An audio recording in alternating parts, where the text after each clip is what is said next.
क्या हुआ देवी? आप इतनी भयभीत क्यों है?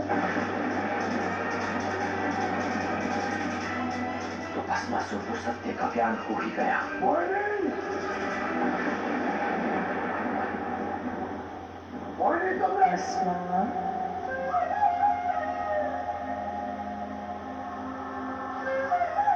कैसी लगी है?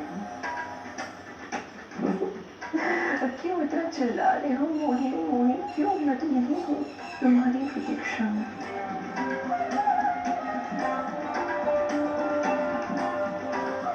देखो अंततः हमारे विवाह का दिन आ ही गया। मेरी मानो तो तुम्हें भस्मासुर के विवाह में सम्मिलित नहीं होना चाहिए। आपके निर्देश का पालन होगा।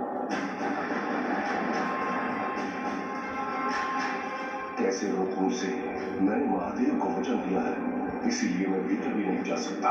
अब इससे पहले कि हम अग्नि को साक्षी मानकर सदा सदा के लिए एक दूसरे के हो जाए, आप उत्सव मनाते हैं। यदि कोई बात है तो बाद में भी तो सुलझा सकते हैं ना, अभी तो साथ में ही रहना है।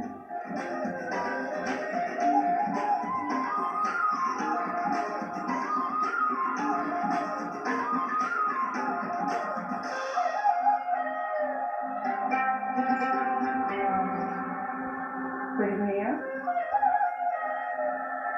हाँ हाँ,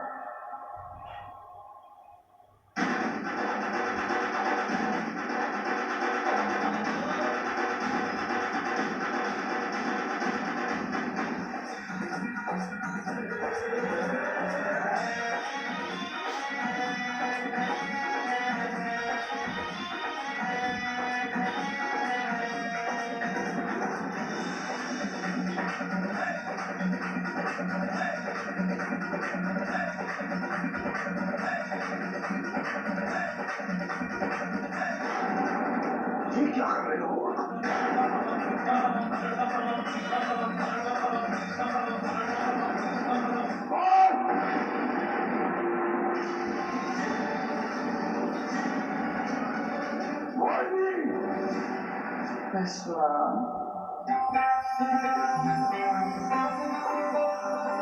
ये पूरा मोह में पड़ गया है। मुझे ज्ञात है तुम क्रोधित क्यों हो रहे हो, क्योंकि सब नृत्य कर रहे हैं, मैं नृत्य नहीं कर रही, इसलिए ना। हाँ मोहिनी, चलो अब मैं नृत्य करती हूँ। विवाह हमारा है, सबसे अधिक उसमें भी तो हमें ही रहना है।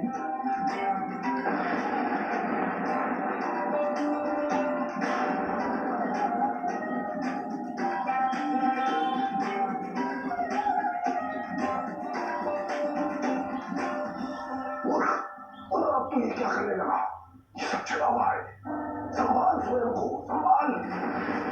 मुझे पहले नृत्य तो देख लेने दो, फिर इन सबका छल बल दोनों मर्दन करूंगा। नाचो।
उसे प्रेम करने लगी हूँ भस्मासुर।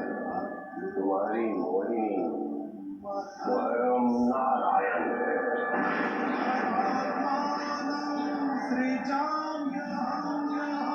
Vamos a.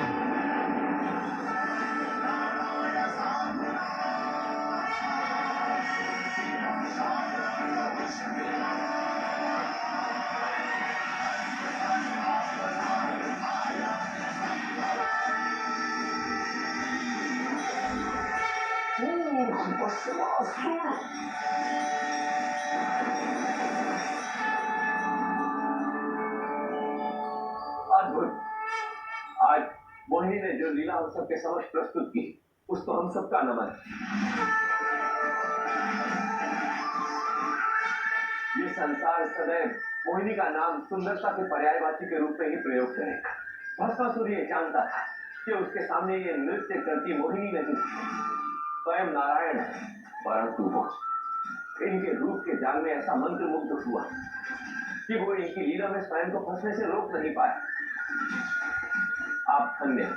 नारायण की नारायण की नारायण की।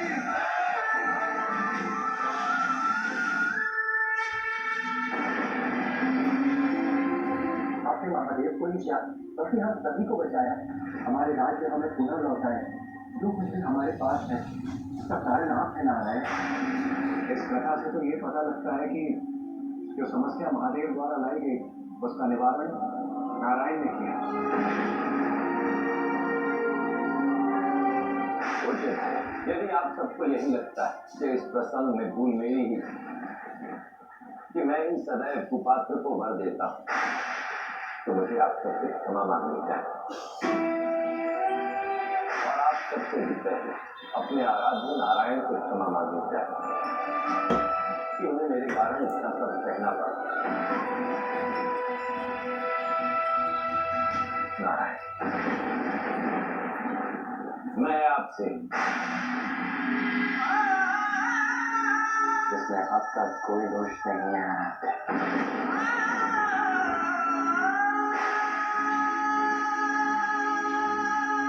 तो मैं चाहता हूँ कि सभी मेरी बात ध्यान से सुन और समझें। दाता अवश्य देता है, यही उसका कर्म है, किंतु याचक को अपनी मर्यादा का ज्ञान होना आवश्यक है। उसे ये बात समझनी चाहिए कि जो भी मांग रहा है उसके वो पात्र है भी या नहीं। हमें वो मांगना चाहिए जो वास्तविक रूप से हमारे अस्तित्व के लिए शुभ हो, और अधिकतर लोग यही भूल करते हैं। जब भी हमें भूख लगती है हम